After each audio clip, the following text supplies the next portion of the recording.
Hi Scorpio, welcome and this is your reading. Be open-minded po, hindi po halos lahat makaka-resonate. Ayan, may scissor agad. Yan. Be open-minded po, hindi po halos lahat makaka-resonate. Kaya piliin nyo na lamang. And thank you nga po pala sa mga nag-subscribe. Lalo-lalo na sa mga bumabalik. Ano ba yung mensahe sa'yo? Meron ditong mice. So, meron ditong Year of the Rat.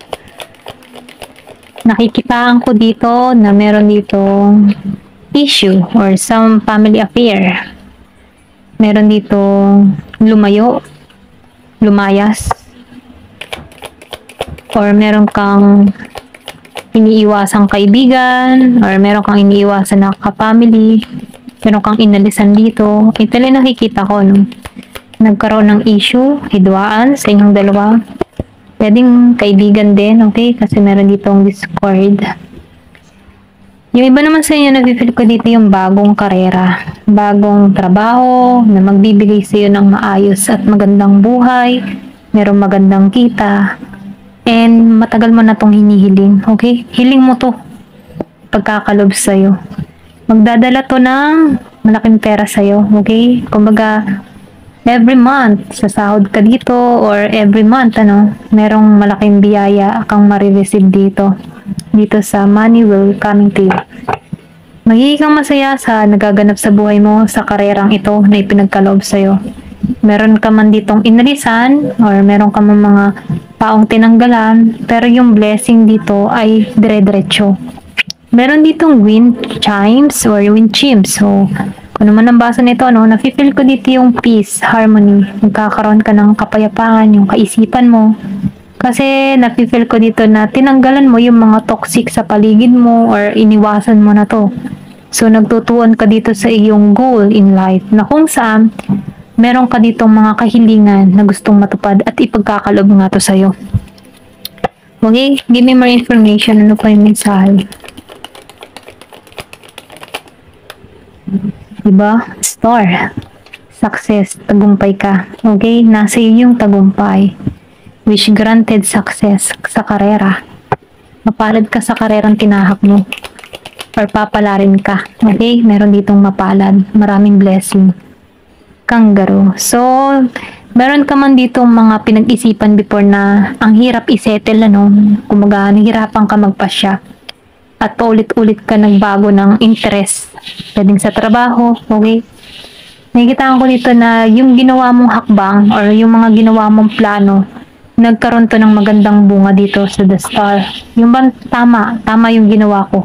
Ganun yung energy mo dito. Okay?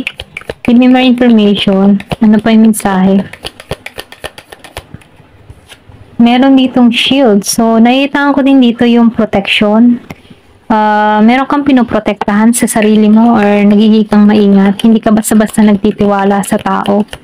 Ito lang nakikita ko. Pwede rin sabihin, meron nag-traitor sa iyong kaibigan kung bakit masyado ka ditong maingat. May pagta-traitor sa iyo. Then, nafe-feel ko dito meron tutulong. Meron tumulong sa iyo or meron tutulong sa iyo. Meron nag-guide sa iyo. Kung ano yung mga dapat gawin dito or pwede rin sabihin na meron tumulong sa'yo. Meron ditong reconciliation. So, meron ditong pagkikita. May magkikita. Kung meron ka mang past person, pwedeng tulungan ka nito, i-assist ka nito, i-guide ka nito. Kasi nakikita ko ditong reconciliation.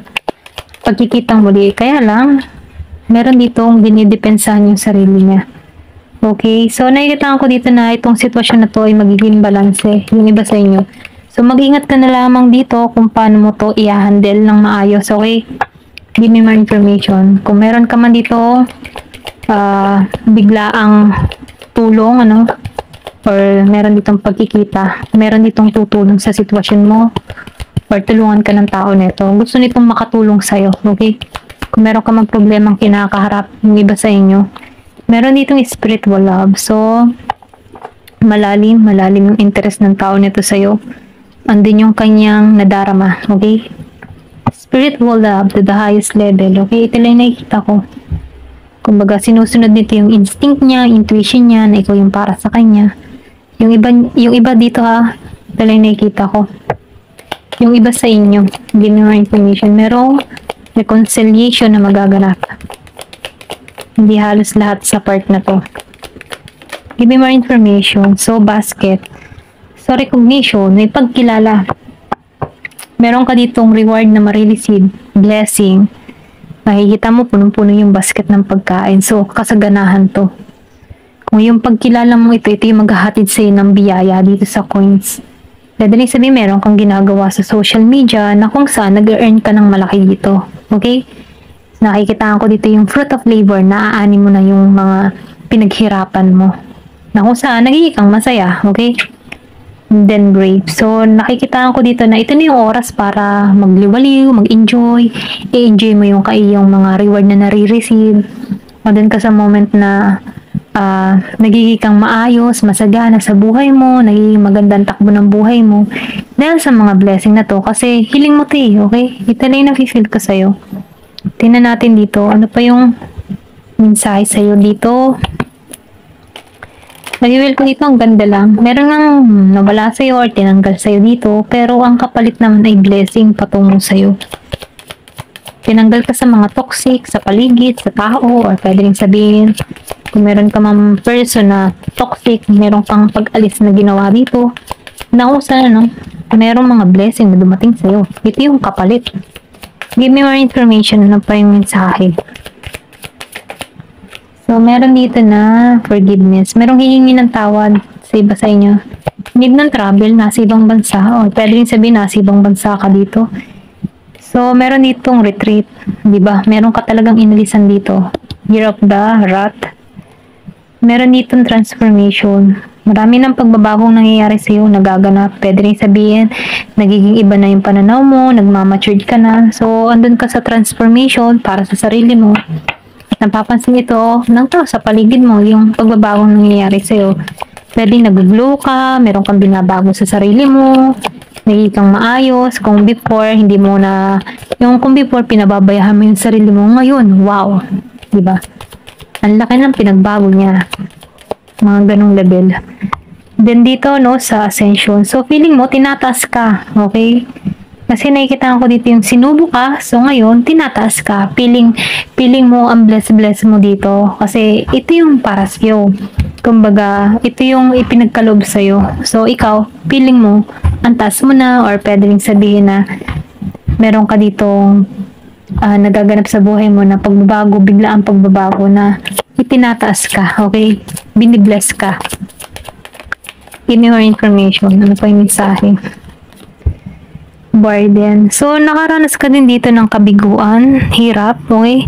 Yung mga tipo na hindi mo alam kung paano maaalisan. Meron ka mga pagsubok na kinaharap. Experience na ganun. Na kung saan ang hirap ng buhay, hindi mo alam kung paano to aalisan. Pero dahil merong pagbabago, meron ditong nagaganap sa'yo, natutupad na yung unti-unti yung pangarap mo. Or pwede rin sabihin, once na nag-iisa ka, nagmumuni-muni ka sa mga naranasan mo before. Kumbaga, inaalala mo yung mga hirap ng sandali before. Ngayon, nare-receive mo na to, itong mga blessing na to. Give me more information. So, nakikita ko dito yung malaking pagbabago na nagaganap sa'yo. Transformation. I think nagpatawad ka. Ito lang yung nakikita ko. Yung tipong nasaktan ka pero nagpatawad ka. Pinalaya mo yung sarili mo sa sitwasyon. So, binilas ka dito. Kasi marunong ka marunong kang umunawa sa sitwasyon. Ito lang yung nakikita ko. Teaching. So, meron ditong lesson or pwede rin sabihin na marami kang natutunan sa koneksyon, sa past na nangyari sa'yo. So, ito yung naging aral para sa'yo kung bakit lumalago ka, kung bakit nagmamatured ka, okay? Kumbaga, para kang guro. Yung mga experience mo, pwedeng ina-apply mo rin to sa mga tao or pwedeng sabihin, once na may nakakausap ka, nabibigyan mo ng idea or advice tong tao na to kasi may pagtuturo. Pwedeng nagtuturo ka, ito yung klase ng trabaho mo. Give me more information, ano pa yung mensahe? So, meron dito na psychic development. So, yung iba sa inyo, kakaroon ka ng spiritual awakening, lumalakas yung instinct mo, intuition mo, nalalaman mo na, okay? Kumbaga, nagkakaroon ka dito ng pagbabago sa sarili mo, malawak na yung pangunawa mo sa nagaganap sa'yo. Okay, naiintindihan mo na. Or pwede rin sabihin na sa mga nangyari sa'yo dito, alam mo na yung kung saan ka lulugar. Then abundance. Meron ditong abundance na parating sa'yo, kasaganahan. So, ikaw, dahil dito sa psychic development, sinusunod mo na yung instinct mo, yung guts mo, yung intuition mo dito. Dahil dito, nagpatawad ka, pinalaya mo yung sarili mo, itinaas ka. Okay? So, ito yung kasaganahan naghihintay sa'yo. Lumabas ang coins, kasaganahan. Wish granted ka pa dito. Tagumpay ka, okay? Ito lang yung nakikita ko.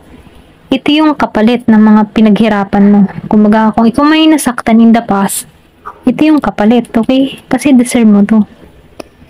Marami mang pagsubok ang kinarap, nasaktan ka man, okay? Kung ano man yung experience na naranasan mo na sobrang kabigat-bigat, nalampasan mo to. Kasi may burden dito sobrang pagsubok.